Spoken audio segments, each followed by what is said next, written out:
All right. Good evening, people. I know this looks a little bit different. The background is different, and yes, of course, there is no jersey, but as you can see, read the shirt. I'm in Cali, baby. I'm here with the wifey, man. We're gonna have ourselves a good time. Just me and her, man. Go get out and relax. So I'm gonna go ahead and get the particulars out of the way. Please hit the like and subscribe button so I can keep you up to date in any and everything 49ers at any and all times. And with that being said, let's get right into it, man. This was a hell of a game. Had us on the edge of our seats the whole way through, boy. We just thought we was gonna go in there and stay at home and whip these Cardinals like nobody business. They came through and fought. They would not just lay down and die. And I didn't understand it, man. First half of this football game had me just scared of suspect, man. We was down, 19-7. We didn't know what was going on or what they were doing. Arizona just fights and they come to play every single time. So, from offense, man, we just looked really bad in the first half. We started to turn it up in the second half. So, Jimmy was 36 to 26. The score was 36 to 26. Jimmy was 34 out of 45. He had 4 TDs and 2 interceptions. And his interceptions were kind of, a little iffy. Could have been him, could have been a receiver. You don't know. But the 4 touchdowns was beautiful. He had 4 touchdowns against Arizona last time. The only difference is that he didn't have any interceptions last game.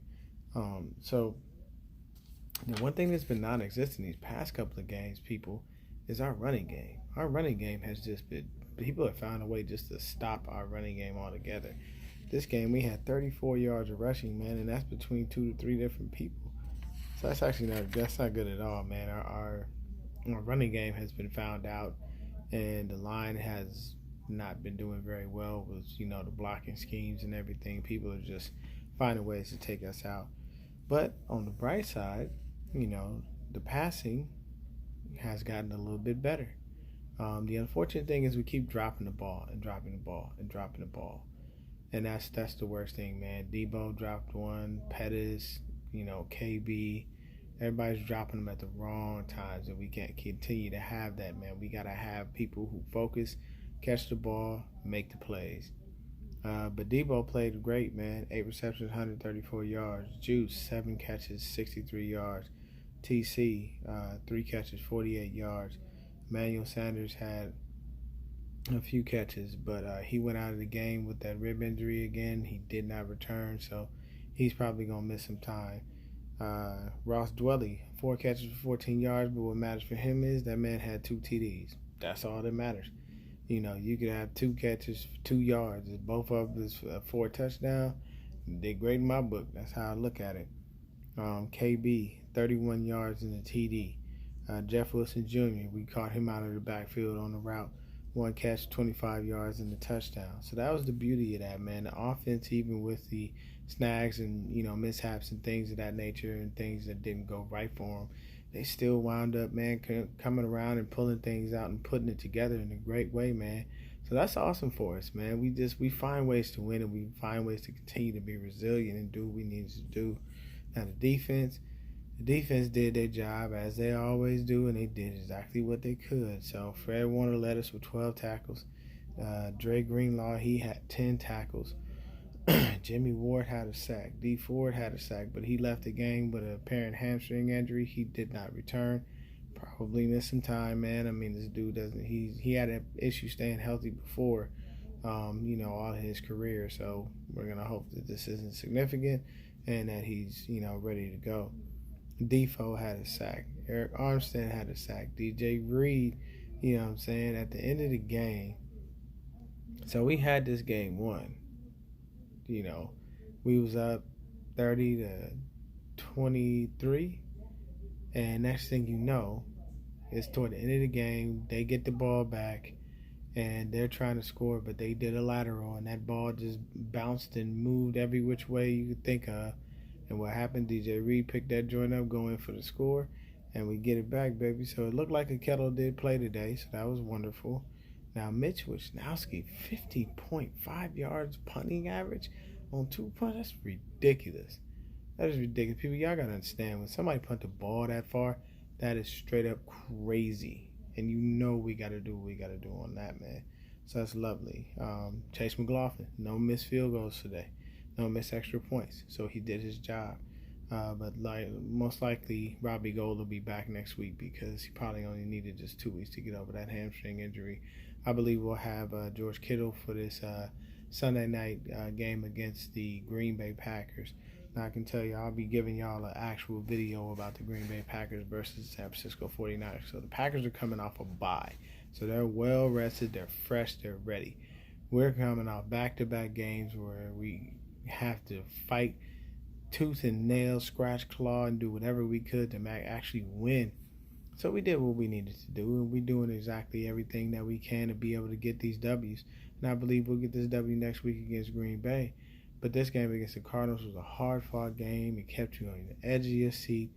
Everybody was confused. I was sitting there thinking to myself the whole time. I didn't even get to watch the game because I was on my way to California. So I'm keeping up with it like Rombo Sports. Watching his reactions, and I'm keeping up with it on ESPN. Then I'm getting into dead zones because I'm going through like the desert in the middle of nowhere.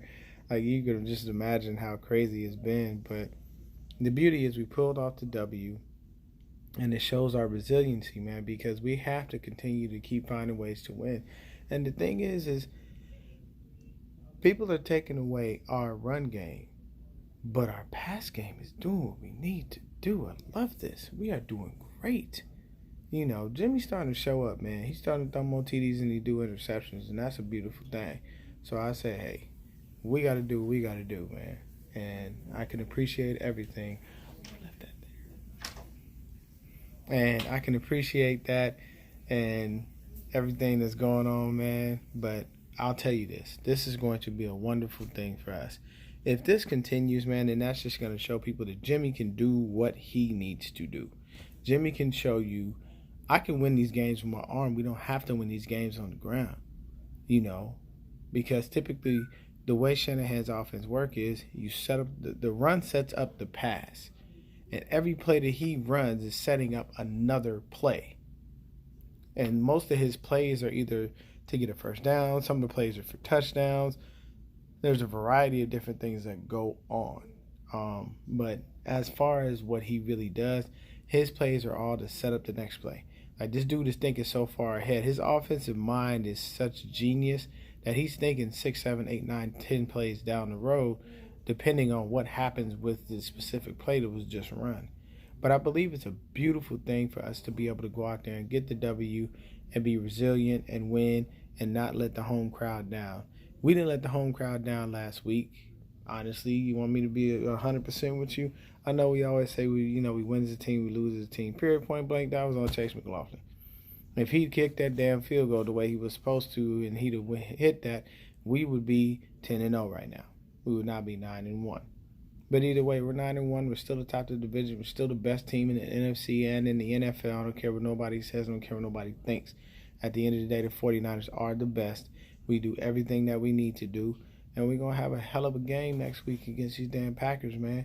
We got to go out there and face a well-rested Aaron Rodgers, and he is going to give us everything that he can give us. But the thing is we got to make sure that the line is right. We did sign DeMontre Moore.